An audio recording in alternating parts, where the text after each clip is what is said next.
कि माझी परिवार का कोई भी व्यक्ति गढ़ पर जाएगा या तो वो निर्वंशी हो जाएगा या तो उसकी मृत्यु हो जाएगी। मेरी पत्नी भी आती है, मेरे दोनों बेटा भी आ चुके हैं। पहला बेटा पीएमसीएच में इस समय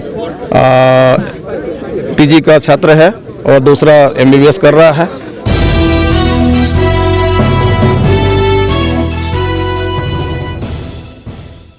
सामाजिक ऐतिहासिक विरासत संरक्षण समिति के अध्यक्ष अजीत अमन जी हैं, जो लगातार कई वर्षों से कैसे जो इतिहास जो है इसका बना रहे, इस विरासत कैसे जो है बनी रहे, इसलिए आज कई वर्षों से लगातार इस पर लगे हुए हैं। सर, सबसे पहले आपको बधाई कि जिस तरह से आप इस तरह से कार्य कर रहे हैं और समाज के लोगों को जोड़ने का काम कर रहे हैं। सर, क्या कहना चाहेंगे?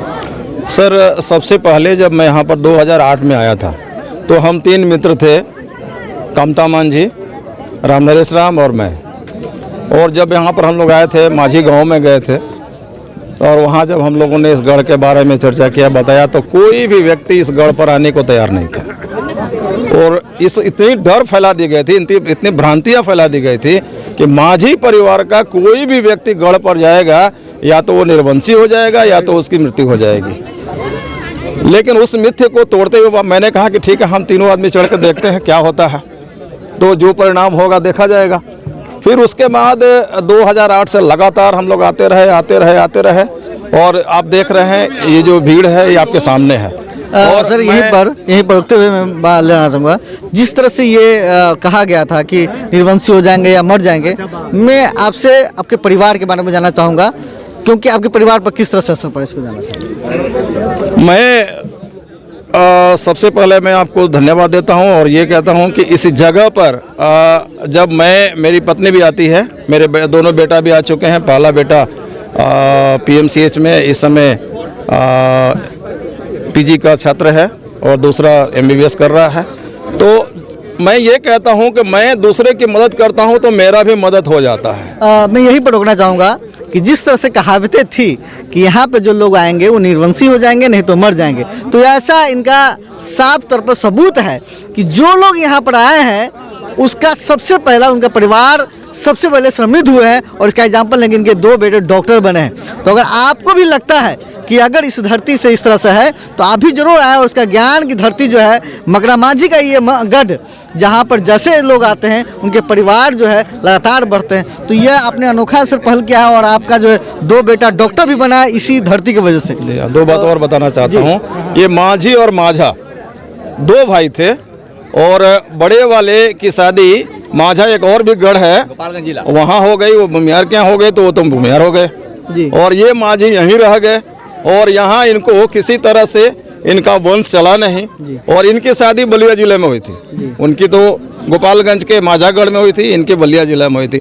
और ये 52 बीघा जो जमीन है एन केन प्रकार उनकी मृत्यु के बाद लोगों ने दखल किया, जबकि आप देख रहे हैं कि भारत सरकार का बोर्ड लगा हुआ है और उसमें ये लिखा हुआ है कि इस क्षेत्र के 200 मीटर के एरिया में कोई भी नया कार्य नहीं हो सकता है। आप देख रहे हैं उधर एक नई सी मंदिर बन गई है, इधर बना हुआ है, उधर खेती, ऊपर खेती। जो गढ़ होना चाहिए 52 बीघा का, आपको क्या दिख रहा है?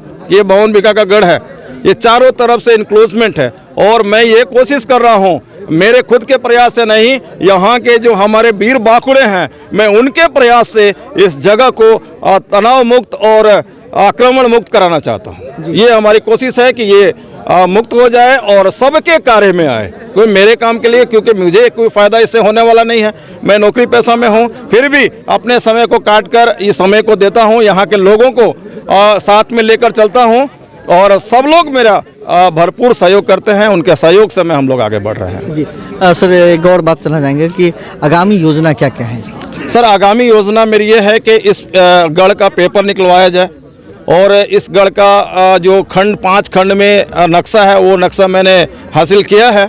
और अभी आपने देखा है कि इस कारवां को आगे बढ़ाने के लिए 3 लोगों ने आगे बढ़कर और राशि, एक अच्छी धनराशि देने का वादा किया है और उस पैसा से हम लोग आगे बढ़ेंगे। और अब ये जो प्रोग्राम है जो 1 जनवरी को होता था, ये अब 1 जनवरी को ना होके 23 अप्रैल को, हर वर्ष 23 अप्रैल को हम लोग कृत संकल्प हैं कि अब 23 अप्रैल को होगा। और यहाँ ये नीचे नहीं, अब ये तो ऊपर के क्षेत्र में हम लोग इस बार प्रोग्राम करेंगे और वो मैं डीएम साहब को और सीओ साहब को पहले से एप्लीकेशन दे दूंगा कि ये जगह खाली करा दीजिए ताकि हमारी मीटिंग अच्छी तरह से हो सके और पूरे भारत के लोगों को पासवान समाज को मैं यहाँ पर आमंत्रित करना चाहता हूँ। ये मेरी ख्वाहिश है। समाज